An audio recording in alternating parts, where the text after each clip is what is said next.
Welcome. Today we're going to talk more about trig. As you remember, we just finished developing the unit circle. It's important that you know that really well. I would like you to take 4 minutes and practice trying to get it all written down that quickly. So take a few minutes, press pause on your video, and when you're ready to see that unit circle again, press play again. So here's the unit circle. There's lots of different sources for it online. If you search unit circle, it will pop up for you. You really need to know this first quadrant really well. Once you know the first quadrant, you can find all the other quadrants just by reflecting the coordinates and knowing whether x is positive or negative and y is positive or negative in each quadrant. So I'd like to use this unit circle and a little bit about what I know about reference angles in order to find cosecant of 7 pi over 6. So the first thing that we're going to do is figure out where 7 pi over 6 is. So 7 pi over 6, 7 pi over 6 is more than 1, but it's less than 1.5. So my angle is going to be over in quadrant 3. Now, I don't like to memorize the whole unit circle, so I work very well with just reference angles. So I think to myself, what's this reference angle there? Well, the reference angle is equal to 7 pi over 6 minus pi, or pi over 6. So now, if I have my first quadrant memorized quite well, I can easily tell you what the coordinates are at pi over 6 in the first quadrant. And the coordinates on my unit circle would be square root of 3 over 2 and a half. Now, I know that cosecant is 1 over y on the unit circle.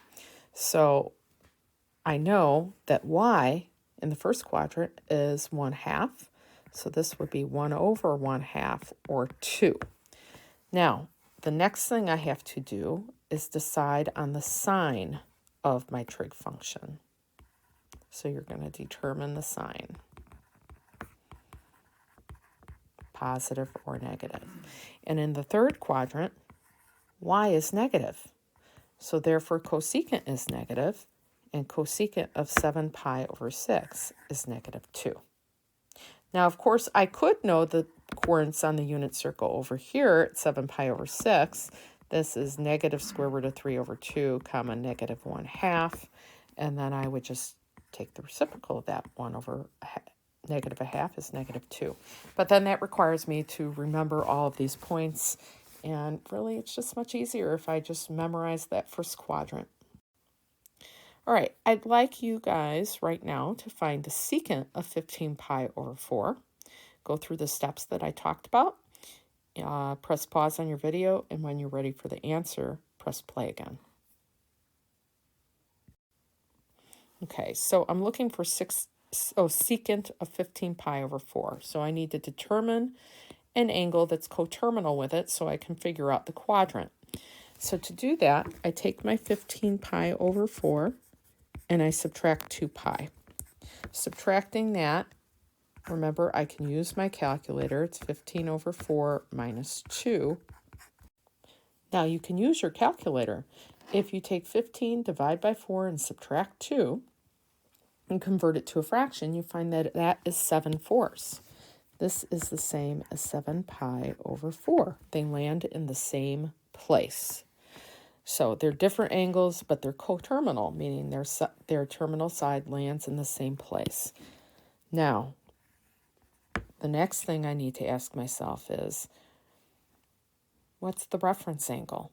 It's in quadrant 4. To find the reference angle, which is right over here, I take 2 pi and I subtract 7 pi over 4. So that tells me my reference angle is pi over 4. And then I think about my coordinates at pi over 4 in the first quadrant, which I know are the square root of 2 over 2, square root of 2 over 2. And secant is 1 over x. Well, that means that's 2 over the square root of 2. And if I rationalize, it simplifies to the square root of 2. So secant of pi over 4 is square root of 2. Well, then I've got to remember the quadrant. Secant in the fourth quadrant is positive because x is positive in the fourth quadrant. Therefore, secant of 15 pi over 4 is the square root of 2. Okay, I'd like you to try this one. Press pause on your video, and when you're ready for the answer, press play again. Here's my answer. I'm looking for tangent of negative 210, so I find an angle that's coterminal with it. So to do that, I add 360 to negative 210. I find that that's 150 is coterminal with that angle, so my angle is in the second quadrant. To find the reference angle in the second quadrant, I take 180, subtract 150, my reference angle is 30. Now I think about my first quadrant coordinates. In the first quadrant, at 30 degrees, my coordinates are square root of 3 over 2 and comma 1/2. Tangent is y over x. Y is a half, x is the square root of 3 over 2. Multiply by the reciprocal when you are dividing. So that's 1/2 times 2 over square root of 3. That becomes 1 over square root of 3, and then I rationalize. Now, this angle is in the second quadrant. Tangent is negative in quadrant 2. Therefore, I know tangent of negative 210 is negative square root of 3 over 3. Next, I want to take a look at a problem like this. So I'm given that cosine is 3/5 and tangent of theta is less than 0. I want to find sine of theta and cotangent of theta. Now to do this, I'm going to draw myself an angle. Now I have to figure out which quadrant this is in. So cosine's positive. So thinking that through, I know cosine is positive in the second quadrant and also in the fourth quadrant. That's where x is positive. Tangent of this angle is negative. Tangent is negative in the second quadrant and in the fourth quadrant. So therefore, my angle must be in the fourth quadrant where cosine's positive and tangent's negative. So let me erase these x's here. Now that I know it's in the fourth quadrant, I am going to draw it.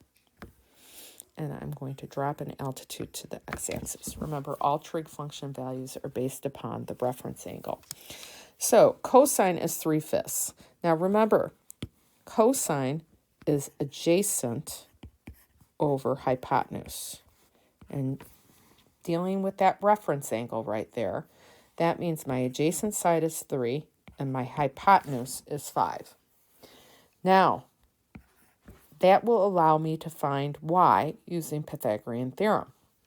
So 3 squared plus y squared is 5 squared. And this is actually a triple. So I find y is 4. But in the fourth quadrant, y is negative 4. So now that I know what x, y, and r are, I'm going to be able to find sine and cotangent. So sine of my angle, you've got to remember, is y over r. And y here is negative 4. And r is 5. So sine of theta is negative 4/5. Cotangent of theta is x over y. So cotangent of theta is equal to x, 3 over y, negative 4. Now I like to write that, just bring my negative to the top. It makes it look nicer. So cotangent of theta is negative 3/4. Sine of theta is negative 4/5. Now I'd like you to try one very similar to the last one. Press pause on your video, and when you're ready for the answer, press play again. So here's my answer. Cosine is 7/13, and theta is in quadrant 4. So I draw my angle in quadrant 4. Cosine's adjacent over hypotenuse. That's 7/13. I use Pythagorean theorem to find y. Y is negative in the fourth quadrant. So y is negative 2 square root of 30. That's what y is. Now, tangent is y over x. So it will be negative 2 square root of 30 over x, which is 7. So here's my answer for tangent of theta. I have posted an assignment for you to do online. Take a look at that, and I will see you tomorrow. Have a great day.